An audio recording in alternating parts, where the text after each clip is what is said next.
Code Fun Podcast Network. This podcast is brought to you by our friends at Linode. Whether you're working on a personal project or managing your enterprise's infrastructure, Linode has the pricing, support, and scale you need to take your project to the next level. Get started on Linode today by going to linode.com/sustain.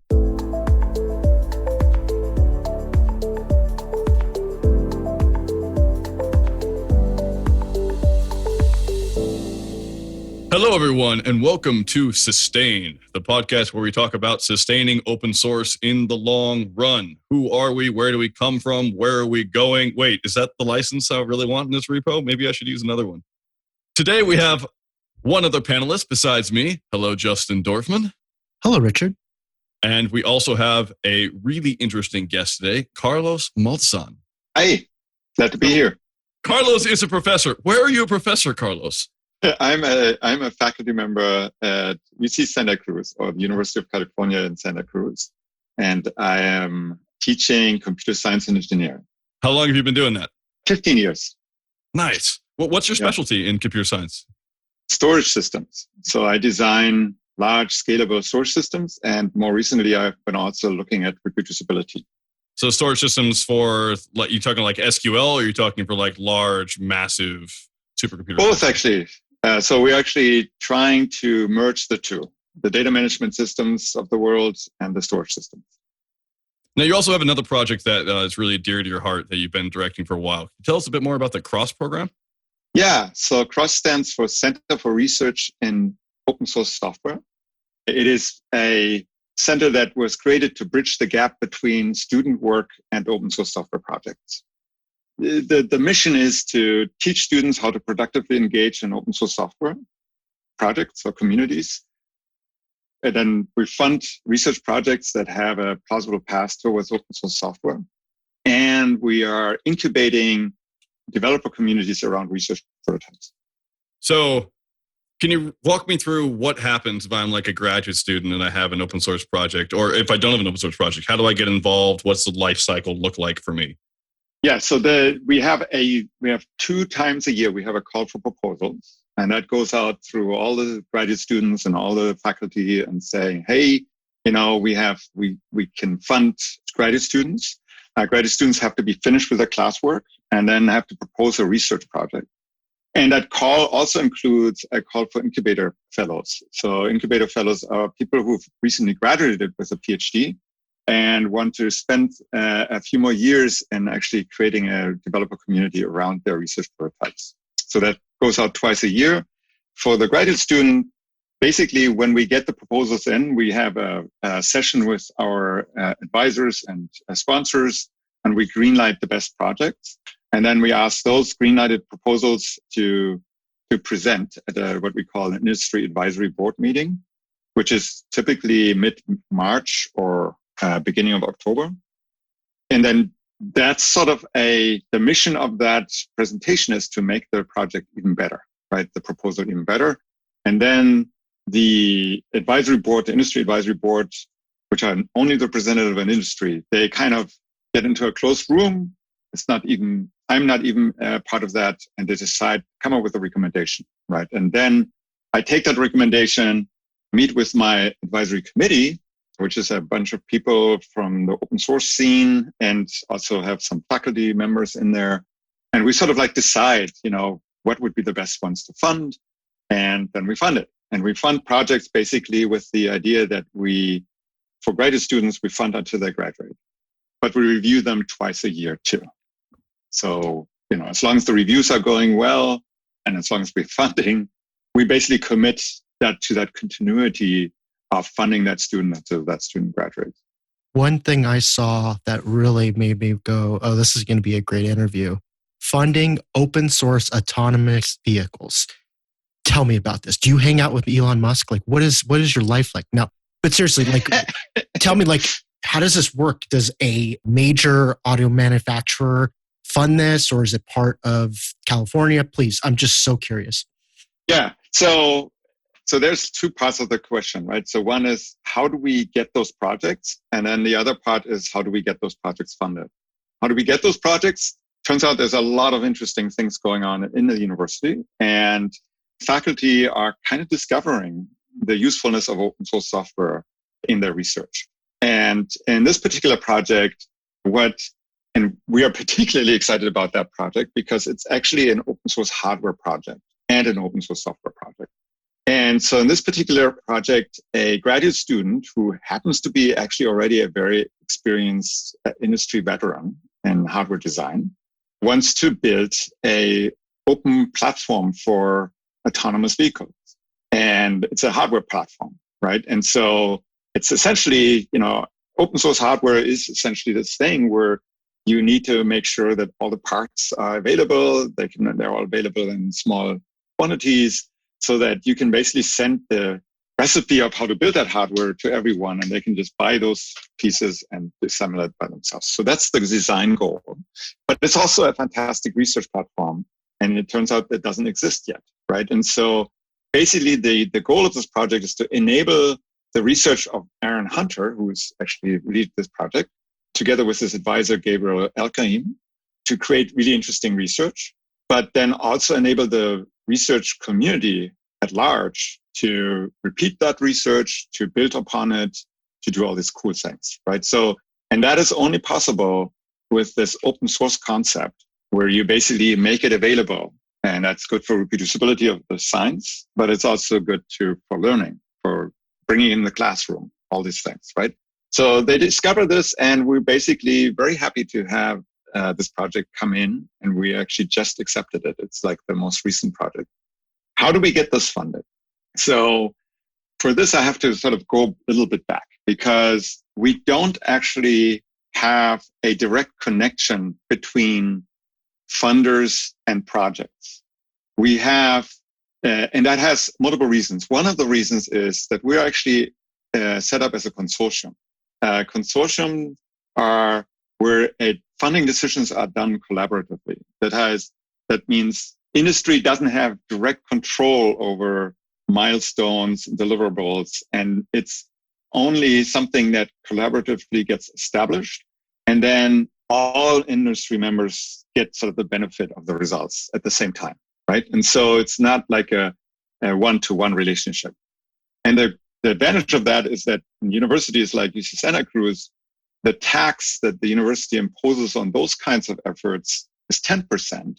While if you do this with one-on-one relationships like grants, right, or contracts, it's 54% or actually 56%, which is a huge difference. Like NSF grants are also taxed at 50%? 56%, yes. But doesn't that come from the government in the first place? Like that seems stupid to me. Just curious. There is a lot of bureaucracy involved in maintaining this contract, right? There's insurance, there's all this stuff, right? And so it's a negotiation that the government basically said, yeah, we support the infrastructures of universities with that, right? And that part of the money can be spent on all of the administrative positions that kind of make sure that we do the right thing. But consortiums only have a 10% tax. Yes.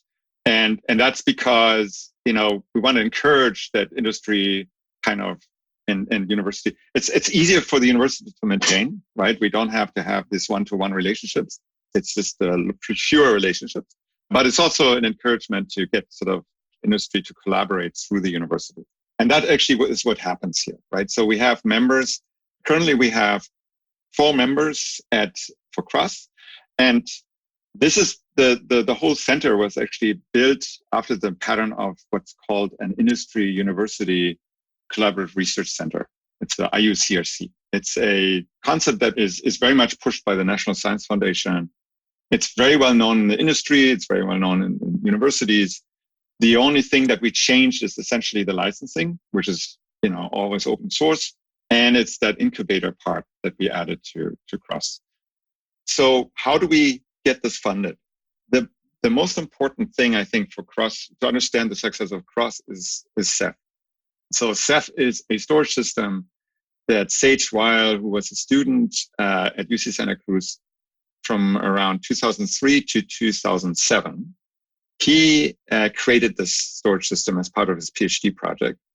And then because he was already a serial entrepreneur, had already founded DreamHost, right? He had the means to just continue working on that project after he graduated. And that's the key difference, right? So he basically thought that, it was really cool to have an open source storage system. Didn't exist really before then. I mean, it did. There's Lustre, but it's mostly used in HPC environments. There was Swift as part of the OpenStack community. But Ceph had like these really cool features that made it very scalable. And it kind of, Sage was very convinced that that was the storage system he wanted to have in his web hosting company, because for web hosting, storage is actually the biggest cost center. And so it made sense, right? He got his company to go behind it to fund that effort. And so he hired people and was able to continue working on it. Eventually, Ceph became incredibly successful. We can talk about more of the details and how that actually became successful. There were some interesting lessons there. But needless to say, at some point, Sage sold his startup to Red Hat, made a lot of money. And we asked Sage whether it would be nice to give back a little bit of that to the university. And so he gave me $2 million to essentially build Cross. And $2 million is a lot of money. It was the second largest gift ever given to the School of Engineering at UC Santa Cruz. And it was a big deal. Suddenly everybody woke up. Whoa, that was an open source software project, right? And suddenly we have $2 million in the bank. And I basically, so I had dinner with Sage where he basically said, I give you $2 million if you create a structure that would allow other students to have a similar career as I had. I said, oh, what a cool idea.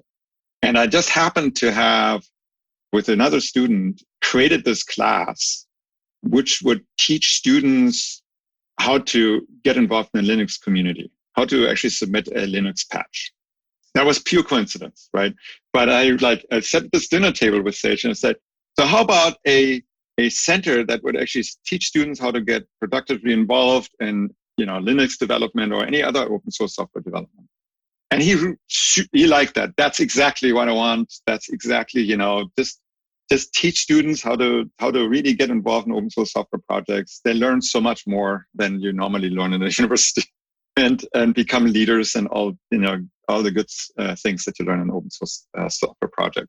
And so that kind of, started it on a good note. But then I really went crazy the following year to just put this together. And I talked to a ton of people. I talked to people from Red Hat. I talked to people from everyone I knew, and everybody Sage knew, who could help me to really put this together. And this is how Cross kind of was put together. It had like these three components: it's teaching, research, and an incubator. And then we started. I think I did like at least one pitch a week for a while to companies. It was a tremendous amount of work. Luckily, we have a corporate developer at the School of Engineering, Frank Howley, who's like really good. And he was actually the perfect person to include because he had in his prior career, he was a salesperson for component makers. And it turns out we very quickly identified component makers. These are people who build electronic components, including storage devices like, Toshiba, Micron, SK Hynix, that they had already tremendously benefited from the existence of Ceph. What Ceph did for them was that it actually cracked open the market that was previously locked by storage vendors. And so you couldn't really use those storage devices unless you would buy them in like small quantities as a USB device, right? Or if you would actually buy a storage system, right? So any enterprise would go to the storage system vendor to buy storage, not to the storage component maker. And so the storage component makers were sort of like, basically you had to wait for permission to have their product be used by that other industry. And so Ceph kind of opened this up, right? Now suddenly you could just tell customers, here, take all these components and run Ceph, right? And that was actually happening. So you saw all these hardware makers like Supermicro actually coming out with systems that had an SKU for Ceph, right? It was like basically designed for Ceph. which is sort of at that point, I realized, wow, this is big. And these hardware people were actually designing something for an open source software project that, there was one of the things that I was also involved in when we founded it. I came up with the name. I was sort of a key mentor of Sage Weil when he started this project. And so it was sort of like this moment where we realized component makers had an amazing interest to repeat that success. And it took us about a year, and then we kicked off Cross with 3 members. And in fact, the first three members were Toshiba, SK Hynix, and Micron. And they were very much hoping that we would repeat the success. And we had that credibility because we did Ceph. And Sage was also in the advisory committee from across, right? So there was like this connection, and they sort of got the benefit of open source very quickly. And then over time, we developed new promising projects, and we got more members involved. And so but that's sort of the fundamental mechanism that we see that gets these open source projects funded. It's basically based on an already successful open source project, and the experience of certain industries with open source as being a very beneficial thing for them to sell their products. It's so interesting. I didn't know you were involved with Ceph. The way I kind of came around it was I went to a meetup at DreamHost in Los Angeles in downtown. Mm-hmm. And across the hall was this company called Ceph. And I was like, what is Ceph? And then I put 2 and 2 together because they were involved with the open compute platform. What was that? OpenStack. OpenStack. Yeah. Sorry. Yeah. Oh my God. So I just saw the brand recognition. I was like, and then someone told me like, oh yeah, the founder founded DreamHost. I was like, oh my God. Yeah. Okay. That makes sense. I get it all coming together. Now, I remember back in the day when, like in the late 90s and early 2000s, a lot of web hosting companies used like proprietary devices like NetApp and all those other things. And when you brought it up earlier with it being very expensive, that's basically one of the biggest costs in web hosting at the time was storage. And, with Ceph and a bunch of other, open source technologies that would allow, prices to drop and it brought a lot more accessibility to, anyone could host their website on their own custom server because it's cheaper and it's due to this open source software. So, it's really cool to hear that. And also the fact that Sage is giving back in such a huge way, not just the money, not just the $2 million, but the advisory is second to none. To hear and get advice from someone who's been in the trenches, I think is more valuable than anything. Yep. Yeah, I totally agree. And I think we're tremendously lucky to have a advisory committee, that includes Sage, it includes duck cutting, and we have Karen Sandler on the board, right? Executive director of the Software Freedom Conservancy. We have, so James Davis is a faculty of UC Santa Cruz. He's interested in entrepreneurship within academia. And then we have Lisa Stockman, who recently joined. She is the VP of Technology, IP, and Innovation Strategic Partnerships at Visa, and has a very long, experience with sort of this interplay of valuing company, open source software, and acquisition mergers, right? So it's this really cool. So we have basically 2 legal people, 2 technical people, and 1 academic person on the advisory committee. We might extend that. But I think that, these advisors have been tremendously helpful in kind of figuring out how to structure all this, how to sort of steer us towards the technologies that are really interesting and that we should target in open source software. And to also keep us honest, right? Whether it's people who propose something and they can basically point to other open source software projects. One of the key advice that we got from Sage, and this is connected to, you mentioned OpenStack, is that one of the key factors that made Ceph successful was that it fit into the ecosystem of OpenStack. And that was actually not intended at all, right? Ceph was originally built as a file system for HPC applications, high performance computing applications. It was funded by Los Alamos National Labs, Sandia National Labs, and Lawrence Livermore National Labs, right? And it was really intended to help, these big simulations. But then just by coincidence, the object store, which was underneath the file system layer, was this really cool artifact that you could just turn into many things, not just file systems, but also S3, but also a block device.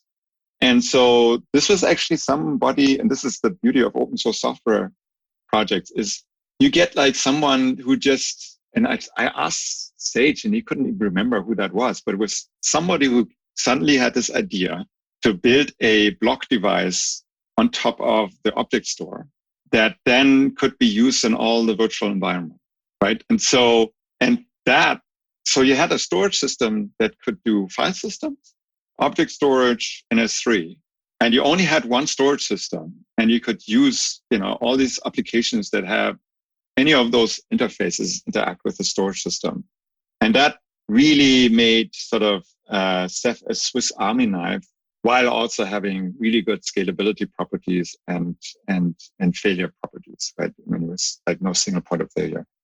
And so that I think in the OpenStack community really embraced Ceph, and it made it hugely successful because it was sort of an amplifier, right? And this is actually, we encoded that lesson in how we select incubator projects at Cross.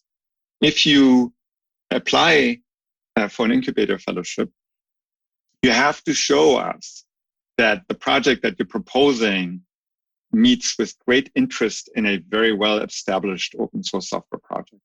And it's sort of the same as if you go to an accelerator, right? You have to have done already your market research a little bit.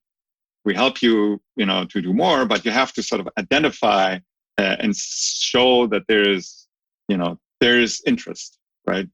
And so we are now, open source was not always that way, right? It had a lot of startup effects, but now that open source as a movement has really matured, you can almost always find existing projects that you can use as a jumping board. What's really interesting to me is that it seems like the most value you're getting comes out of people who are iterating on something else, who are working on something else, who already have, say, research, 4 or 5 years of a PhD behind the tool that they're then applying for, which is great, because then, you say you have to do your market research before you go to an accelerator. That's true. But imagine if you had to do 4 or 5 years of a PhD before you go to the same accelerator. You'd be way more better prepared, right? You know what's going on. And plus you have that entire time, hopefully, assuming that the faculty is advising, like being advised and figuring out, hey, maybe you shouldn't go in that direction because that was tried in the 80s and it didn't work very well. Or, hey, you should go here, right? Yeah. So it's this wonderful mix. It's like a potpourri of just beautiful things where you have industry that wants really talented people to do stuff, that knows that the value. Open source, which already has shown that something like this has been built before. A student who has a ton of research, and then good advisors who can help that student lead them along the way.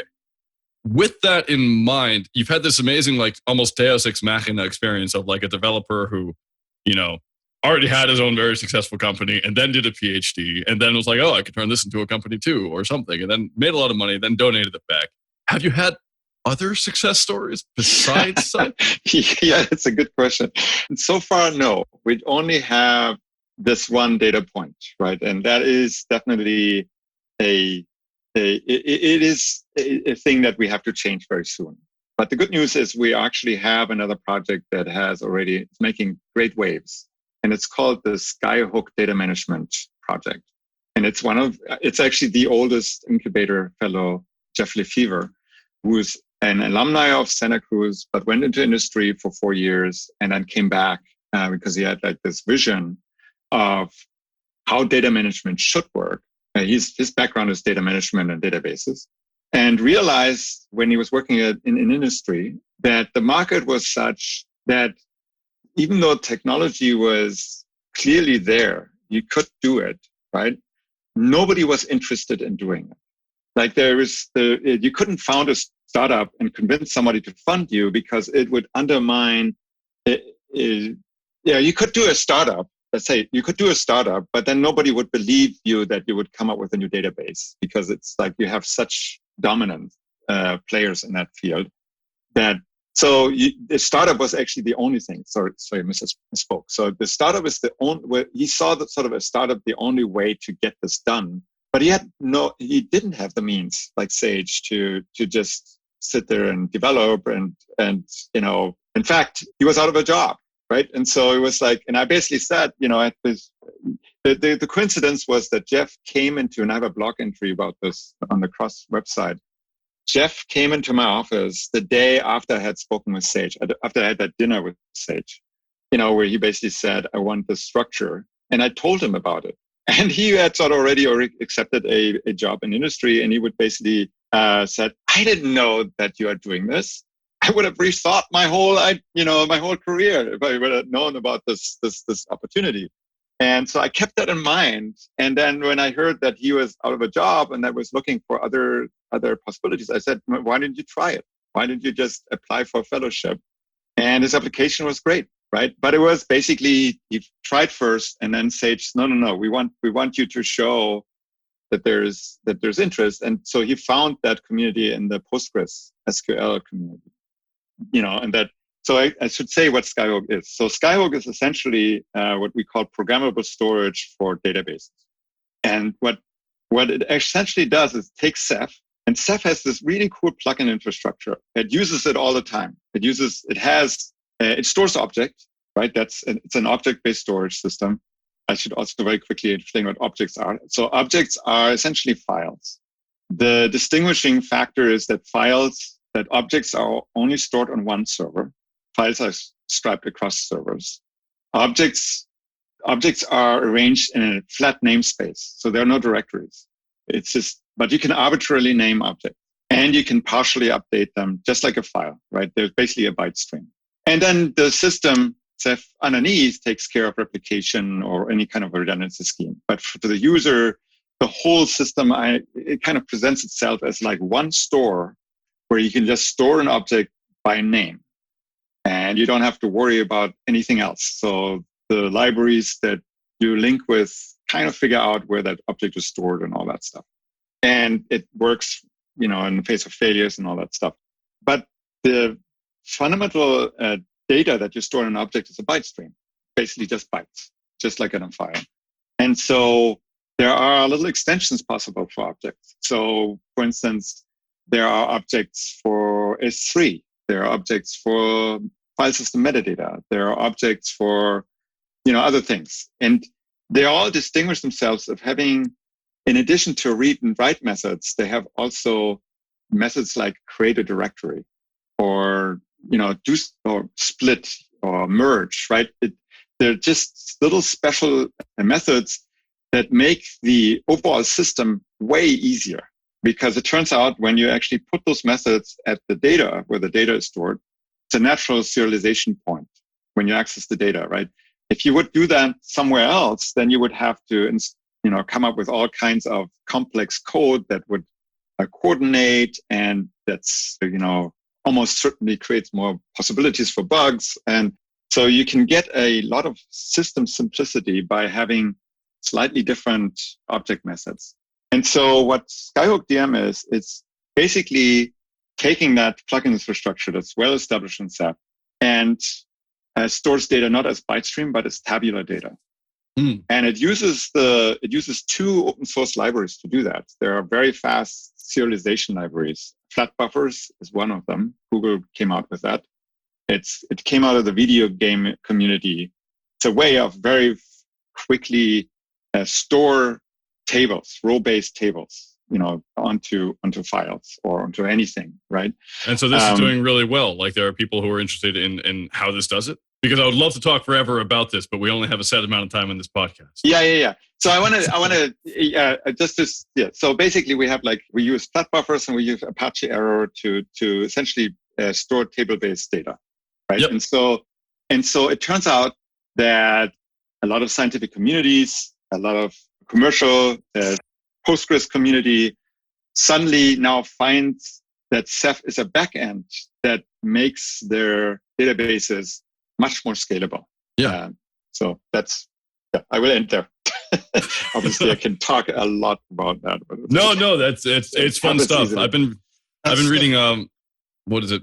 Martin Kleppmath's book, Designing Data-Intensive Applications, which has been teaching me a ton about that sort of things recently. I highly suggest it to anyone listening. But that's awesome that you have other students who are going through, who are also doing well, who also seem to have the opportunity and the time. Yeah. It's just such a great program. Unfortunately, we probably do have to wrap up around now. So I have a final question before we get on to our spotlights, which is, if I want to enroll in Cross, do I need to be like a University of California student? What do I need to do? How do I get there? So 3 possibilities, right? Yep. Actually 4. We have, as part of our developer community seeding effort, we have what we call a research experience program. And that allows any undergraduate or graduate student from any university to get involved in Cross, to literally participate. There's a list of projects, project ideas. Think of it as sort of a Google Summer of Code. And so there are project ideas and mentors at Cross, mostly incubator fellows, who need to get work done. And that's how we seed these developer communities, right? It's basically either local students or students anywhere. We use also, we are mentor organization of Google Summer of Code, not this year, but last year and the previous year. And so we get anybody. So that's the first way. Second way is, yes, you have to be a student at UC Santa Cruz, and you have to be done, actually a graduate student, and you have to be done with your classwork. So that's typically in the 3rd year. And you can then apply. Right? There's, as I said, twice a year call for proposals. And the 3rd way is to be a postdoc. You can apply as a postdoc in anywhere from the world. You just basically say, I have a really cool project. I really want to be part of this incubation program. And so I can apply. Again, twice a year, we have this call for proposals. And then the 4th way is that you get your own university to copy something like this Cross, right? And that's where what I'm trying to spread with, maybe through the OSPO community, but also other ways. And I would really like other universities to adopt this. Totally. And if anyone is interested in that 4th option, if you have a local connection to university, do get in touch with either me or Carlos. We're both part of a program called OSPO++, organized by Jacob Green from Moss Labs in Baltimore, really trying to roll that out across multiple universities. It's a lot of fun, and we're going to have to cover it on another podcast because that's the time we have for this one. Really quickly, spotlights. I'm going to share what got me started as a graduate student. So I had an internship with Data One. That was the first internship I had right out of college there for like environmental data. And I did a ton of stuff with Sparkle and RDF. And by did a ton of stuff, I mean, I sat there and tore my own hair out prematurely until Karthik Ram really helped me out. He was one of the advisors on the project, and he helped found R OpenSci. If you've used R at all, it's a really awesome project to help people get R into the sciences and keep it open source and collaborate. So do check out R OpenSci. That's my spotlight this week. Justin, do you have a spotlight? Yes. So for the past month or two, I'm on the selection committee of the Mozilla Open Source Support Program. And we had a COVID-19 Solutions Fund. And then me and the other people on the committee, we had to go over 100 different applications. It took a long time, but there were some really great projects that we got to fund. ZDNet wrote an article about it. The amount of ads on their page is ridiculous, but it's a good read. Mozilla starts funding open source COVID-19 projects. The link will be in the show notes. Thank you. And Carlos, you have any spotlights for us? I wouldn't do my job if I didn't use this as a plug for some of the incubator projects at Cross. So I'm going to pick one. It's called Popper.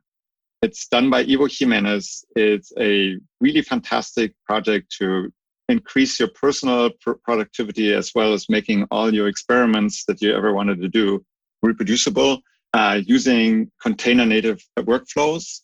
And it's also a really cool way to really learn about containers, about Kubernetes, about continual integration, to just a lot of best practices on how you should develop software and how you should investigate systematically is sort of encoded in that project. So Popper, go to falsifiable.us, run by Ivo Jimenez.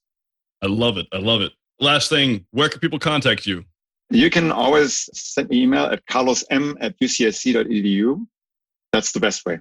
And just go to my website, people.ucsc.edu, Carlos M. Thank you so much. Thank you. Thank you for having me. Thank you. It was a pleasure. This podcast is brought to you by our friends at Linode. With 11 data centers worldwide, including their newest data center in Sydney, Australia, with enterprise-grade hardware, S3-compatible storage options, and their next-generation network, Linode delivers the performance you expect at a price that you don't. Get started on Linode today by going to linode.com/sustain.